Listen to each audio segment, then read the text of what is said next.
Have you ever dreamed of having the opportunity to get some revenge? Someone said something or they've done something and it hurt, it went deep, and you thought, I can't wait till I have the opportunity to get even.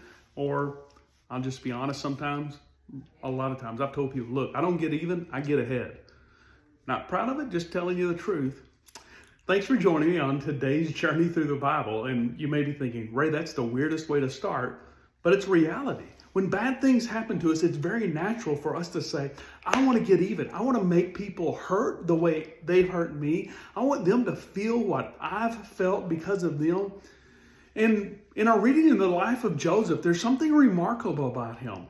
I invite you just to kind of think about it. He's sitting there, and if you look back, we've read how he got to this point, and all of a sudden, when there's this famine everywhere, these 10 brothers show up, like a lot of other people, and you can just see a line of people waiting to appear before Joseph, who's second in command only to Pharaoh, and ask for food and see what the cost is going to be. And so person after person, and I can imagine Joseph looking up, and here are 10 brothers. Not just they're kin to each other, they're his 10 brothers.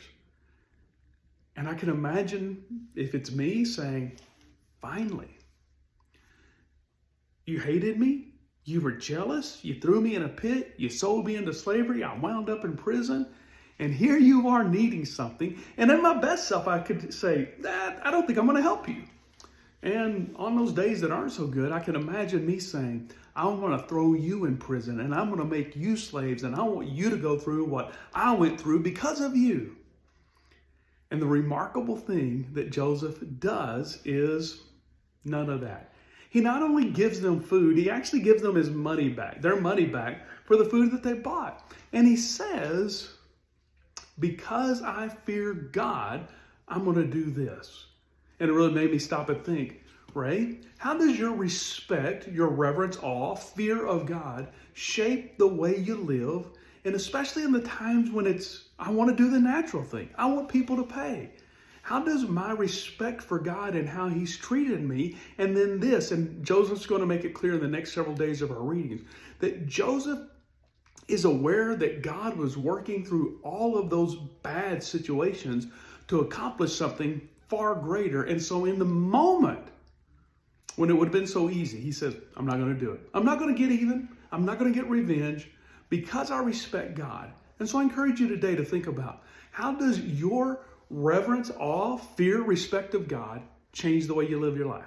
Hey, thanks for joining me, and thanks for walking through the Bible with me. I hope it's been encouraging you, building your faith deeper and stronger, helping you to see God more clearly and to love him even more. And if it is, I'd appreciate it if you would interact with this, and then really, really appreciate it if you would share it on your social media so that others can be blessed as well. Have a great day.